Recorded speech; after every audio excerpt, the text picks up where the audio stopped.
બંદરથી 5મી મે 2026ના રોજ આશરે 4000 ઘેટા બકરા ભરેલું જહાજ એની અંદર મુસાફરી કરી રહ્યા હતા 14 બીજા વ્યક્તિ શારજા જવા માટે નીકળે છે। વચ્ચે રસ્તામાં ઓમાનની ખાડીમાં 13મી મે 2026ના રોજ એ જહાજ ડૂબી જાય છે। આશરે 4000 ઘેટા બકરા અંદર ડૂબી જાય છે અને 14 વ્યક્તિના જાન કોઈને કોઈ રીતે બચી જાય છે। ઉદ્દેશ એ હતો કે આ રાષ્ટ્રમાંથી ક્યારેય ભૂતકાળમાં સજીવ પશુઓ એક્સપોર્ટ થતા નહોતા કે ઇમ્પોર્ટ થતા નહોતા। એને મંજૂરી આપતું આ બિલ હતું। જે તે સમયમાં એટલે કે 18મી જૂન 2023ના રોજ કોંગ્રેસ પક્ષ વતીને આનો સદંતર વિરોધ કર્યો અને આ દેશના જીવદયા પ્રેમીઓને જાગૃત કરવાનો પ્રયત્ન લીધા વિના આ જીવિત પશુઓને એક્સપોર્ટ કરવા પાછળનો મુખ્ય હેતુ શું છે એ આપ સૌ સારી રીતે જાણો છો। બીજો હતો મુદ્દો હિન્દુ ધર્મ અને સંસ્કૃતિ ઉપર આ એક કુઠારો ઘા બરાબર એક પ્રહાર હતો। એને કચડી નાખવા માટેનું આ એક કાવતરું હતું। ત્રીજી બાબત હતી કે પશુ સંપત્તિ જે આપણી છે, કોઈ પણ પાલતું પશુ એને એક્સપોર્ટ કરવા માટે એટલે અહીંની પશુધન સંપત્તિનો સત્યાનાશ વાળવાનો હતો। એને અટકાવવા માટેની અમારી રજૂઆત હતી। એક એક મુદ્દા ઉપર અમે એક એક તીક્ષ્ણ રીતે અમારી વાતો મૂકીએ છીએ અને જીવદયા પ્રેમીઓની જ્યારે સભા હોય ત્યારે મોદી મોદી મોદીના નારા બોલતા જીવદયા પ્રેમીઓ પણ આજે મૌન। દુઃખ થાય છે કે જેને હિન્દુ સંસ્કૃતિને બચાવવાની ટેક લીધી હતી, વાયદાઓ કર્યા હતા, વાતો કરી હતી અને એ જીવદયા પ્રેમીઓ આજે સંપૂર્ણ રીતે મૌન અને સરકારની સામે નતમસ્તક છે।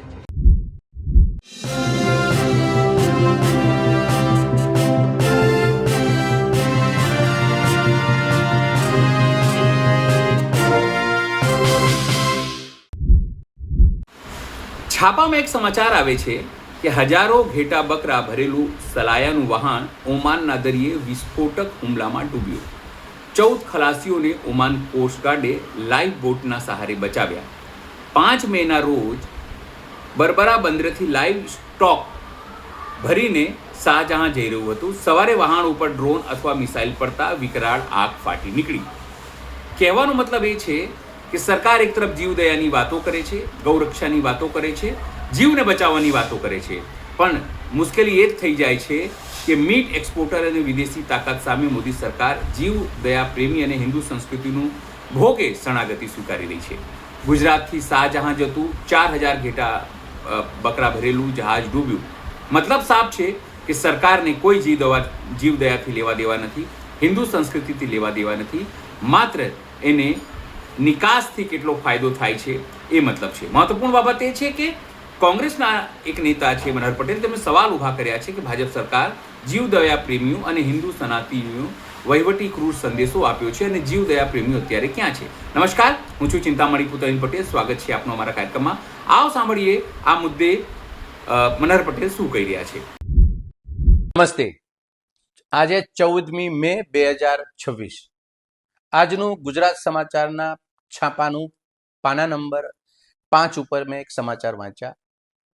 સમાચારની વિગત એવી છે કે સલાયા બંદરથી 5મી મે 2026ના રોજ આશરે 4000 ઘેટા બકરા ભરેલું જહાજ એની અંદર મુસાફરી કરી રહ્યા હતા 14 બીજા વ્યક્તિ શારજા જવા માટે નીકળે છે। વચ્ચે રસ્તામાં ઓમાનની ખાડીમાં 13મી મે 2026ના રોજ એ જહાજ ડૂબી જાય છે। આશરે 4000 ઘેટા બકરા અંદર ડૂબી જાય છે અને 14 વ્યક્તિના જાન કોઈને કોઈ રીતે બચી જાય છે। આપ સૌના માધ્યમથી આ મુદ્દાની ચર્ચા એટલા માટે કરી રહ્યો છું કે મારે તમને 2023ના ભૂતકાળમાં લઈ જવા છે। આ રાષ્ટ્રની અંદર હિન્દુ ધર્મ અને સંસ્કૃતિની વાતો કરનારી પાર્ટી ભાજપા છેલ્લા 13 વર્ષથી 12 વર્ષથી સત્તા સ્થાને છે। જીવદયા, હિન્દુ સંસ્કૃતિ, એની પરંપરા એના સૌથી મોટા ઢોલ ટીપે છે। 2023માં મોદી સરકાર સત્તામાં હતી ત્યારે એક કાયદો લાવવાનો પ્રયત્ન કર્યો, બિલ પાસ કર્યું। એ બિલ હતું the livestock and livestock product exportation and importation 2023। આ બિલનો ઉદ્દેશ એ હતો કે આ રાષ્ટ્રમાંથી ક્યારેય ભૂતકાળમાં સજીવ પશુઓ એક્સપોર્ટ થતા નહોતા કે ઇમ્પોર્ટ થતા નહોતા. એને મંજૂરી આપતું આ બિલ હતું. જે તે સમયે એટલે કે 18મી જૂન 2023ના રોજ કોંગ્રેસ પક્ષ વતી મેં આનો સદંતર વિરોધ કરેલો અને આ દેશના જીવદયા પ્રેમીઓને મેં જાગૃત કરવાનો પ્રયત્ન કર્યો હતો. મીડિયાના માધ્યમથી અને કાગળ ઉપર આનો વિરોધ પણ કર્યો હતો. આવા સમયે નિંભર અને કાળમીંડ પથ્થર સમાન ભારતીય જનતા પાર્ટી એને જીવ શું અને દયા શું, એને સત્તા સાથે સીધો મતલબ છે. એટલે આવી કાયદાકીય પ્રવૃત્તિની અંદર આવી કોઈ પરિસ્થિતિને પ્રાધાન્યતા આપતી નથી. આ એક વાસ્તવિકતા છે. હું એટલા માટે વાત કરી રહ્યો છું. 2023ની અંદર વિરોધ કરવાના મારા 4 મુદ્દા હતા. પહેલો મુદ્દો હતો કે જીવદયા પ્રેમીઓની ભાવનાને કચડીને કોઈના પણ વિચારો લીધા વિના આ જીવિત પશુઓને એક્સપોર્ટ કરવા પાછળનો મુખ્ય હેતુ શું છે એ આપ સૌ સારી રીતે જાણો છો. બીજો હતો મુદ્દો હિન્દુ ધર્મ અને સંસ્કૃતિ ઉપર આ એક કુઠારો ઘા બરાબર એક પ્રહાર હતો. એને કચડી નાખવા માટેનું આ એક કાવતરું હતું.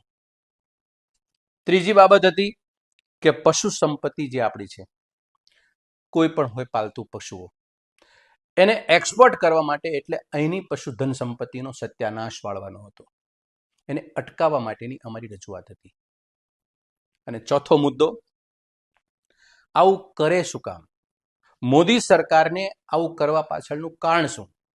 ભાજપા સરકાર જીવિત પશુઓને એક્સપોર્ટ કરી અને કઈ ધન સંપત્તિ કમાવી હતી એને, પરંતુ વિશ્વના દેશોની સામે સાષ્ટાંગ પ્રણામ અને ચરણ વંદના કરતા દેશના પ્રધાનમંત્રીએ વિદેશી તાકાતને એને મંજૂરી આપી અને આ બિલ પાસ કરેલું છે.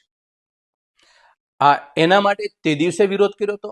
આજનું છાપું વાંચ્યું ત્યારે 4000 જીવ છે એ દરિયામાં સમાધિ થઈ ગયા.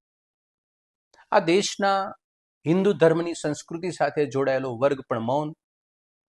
આ દેશની અંદર જીવદયા પ્રવૃત્તિ કરતી સંસ્થાઓ પણ મૌન. વિપક્ષ પોતાનો અવાજ બેબાકીથી કરે છે, એને સપોર્ટ આપવા માટેની પણ કોઈની માનસિકતા નહીં. એક એક મુદ્દા ઉપર અમે એક એક તીક્ષ્ણ રીતે અમે વાતો મૂકીએ છીએ. અને જીવદયા પ્રેમીઓની જ્યારે સભા હોય ત્યારે મોદી મોદી મોદીના નારા બોલતા જીવદયા પ્રેમીઓ પણ આજે મૌન. દુઃખ થાય છે કે જેને હિન્દુ સંસ્કૃતિને બચાવવાની ટેક લીધી હતી, વાયદાઓ કર્યા હતા, વાતો કરી હતી, અને એ જીવદયા પ્રેમીઓ આજે સંપૂર્ણ રીતે મૌન અને સરકારની સામે નતમસ્તક છે. સરકારને, જીવદયા પ્રેમીને માનનારી આપણી સંસ્કૃતિમાં જે કંઈ બેઠા હોય એ વિચારકોને અને સરકારમાં બેઠેલી આ મિશનરી છે કાયદા કાનૂન બનાવનારી, તમામને હજી વિનંતી કરીએ છીએ કે ભારતની સજીવ સૃષ્ટિમાં પૈકીનું આ પાલતુ પશુઓ, આ આપણા પશુધન સંપત્તિ, એનું નિર્મૂલન થઈ જશે. આવી રીતે જો એનો ખોરાક બનવા માટે આપણે આપણા પશુઓને એક્સપોર્ટ કરવાના હોય અને એમાં આપણને કશું મળતું ન હોય, માત્ર અર્થોપાર્જન સિવાય, તો આપણી સંસ્કૃતિ પણ નહીં બચે.